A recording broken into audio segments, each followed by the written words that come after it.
বর্তমান অন্তর্বর্তী সরকার একটি বিপ্লবের মাধ্যমে এসেছে এবং প্রায় 3.5 মাস হয়ে যাচ্ছে ওনাদের রাষ্ট্র পরিচালনার দায়িত্বভার।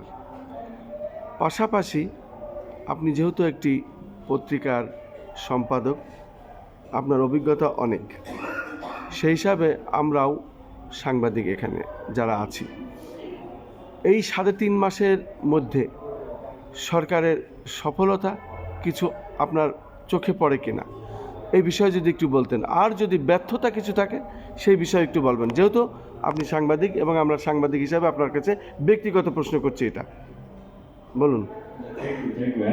সাংবাদিক বলতে সরাসরি আমি সংবাদ কালেকশন বলতে সেটা করি না, আমি মিডিয়াতে আছি। যাই হোক, আপনি যে অবস্থা, এটা কিন্তু আমার একটা আলোচনার বিষয়টা প্রসঙ্গ না। তারপর যদি আপনি বলছেন আমি বলি আমার মতামতটা, সেটা হচ্ছে গভর্নমেন্ট আপনার কি বলে যে 3.5 মাসে অনেক কিছু করতে পারে না, অনেক কিছু করেছে। আপনি দেখেন একটা টালমাটাল অবস্থা থেকে কিন্তু একটা শৃঙ্খলা এসছে, আপনার অর্থনীতি একটা স্থবিরতা এসছে, আপনার ধরেন একটা আপনাদের রাজনৈতিক যে অস্থিরতা সেটাও কমেছে অনেক। এতে নানাবিধ বিষয় আছে, গভর্নমেন্টের বাইরের রিলেশনসগুলো ইমপ্রুভিং। হ্যাঁ, তো সব মিলিয়ে আর কি। আবার যে বিভিন্ন চ্যালেঞ্জগুলো ছিল, বিশেষ করে আমাদের সঙ্গে চলে যাওয়ার পরে তাদের বিভিন্ন চ্যালেঞ্জ এসছে গভর্নমেন্টের প্রতি, এবং সেই চ্যালেঞ্জগুলো তারা অনেকটা মোকাবেলা করেছে। এখনো আছে চ্যালেঞ্জ, এখন থাকবে চ্যালেঞ্জ। চ্যালেঞ্জ তো থাকে, রাজনীতির চ্যালেঞ্জ থাকে, এটা দোষের কিছু নেই। একটা পলিটিক্যাল পার্টি চাই যে সে কীভাবে ক্ষমতায় আসবে, এটা যদি একটু পলিটিক্স করে, বিভিন্ন আপনার মানে অনেক সাথে ঝামেলা করে, তো সেটা করবে এবং সেটা মেনে নিয়ে থাকতে হবে যে এইরকম চ্যালেঞ্জ আসবে, সেই চ্যালেঞ্জগুলো তাদেরকে মোকাবেলা করতে হবে। আর ঘাটতি বলতে ঘাটতি তো আছেই কিছু, কারণ তারা আপনার ওই যে কোঅপারেশনটা নেওয়ার কথা ছিল, বিশেষ করে আমি বলবো রাজনৈতিক যে কোঅপারেশন, সেটা তারা পারছে না,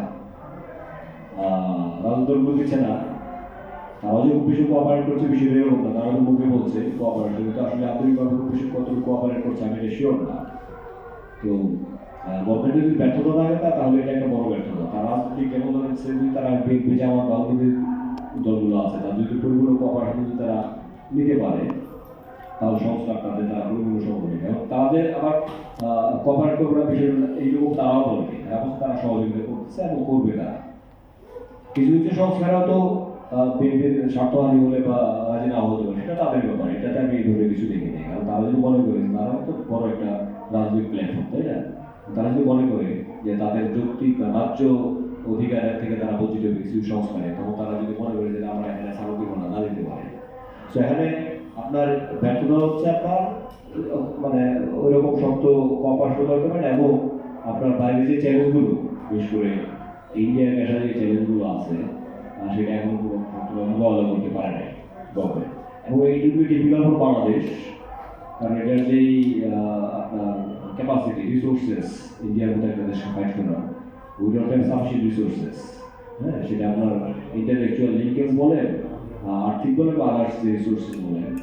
এবং বাংলাদেশের একটা ইকোনমিক হচ্ছে যে আমাদের যে প্রধান উপদেষ্টা ওনার একটা লিঙ্ক আছে ভালো আন্তর্জাতিকভাবে, it's advantage for Bangladesh at this moment. So এইটাকে কাজে লাগিয়ে হয়তো উনি আপনার অনেক চ্যালেঞ্জেস মোকাবেলা করতে পারবে, এবং গভর্নমেন্টকে ফাইনালি সফল হবে আপনার একটা সংস্কারের দিকে নিয়ে যেতে। হ্যাঁ, এবং এই ক্ষেত্রে ওনার শক্ত ভূমিকা দরকার, আসলে ওনার মানে শক্ত ভূমিকা এবং আন্তরিকতা দরকার। Thank you.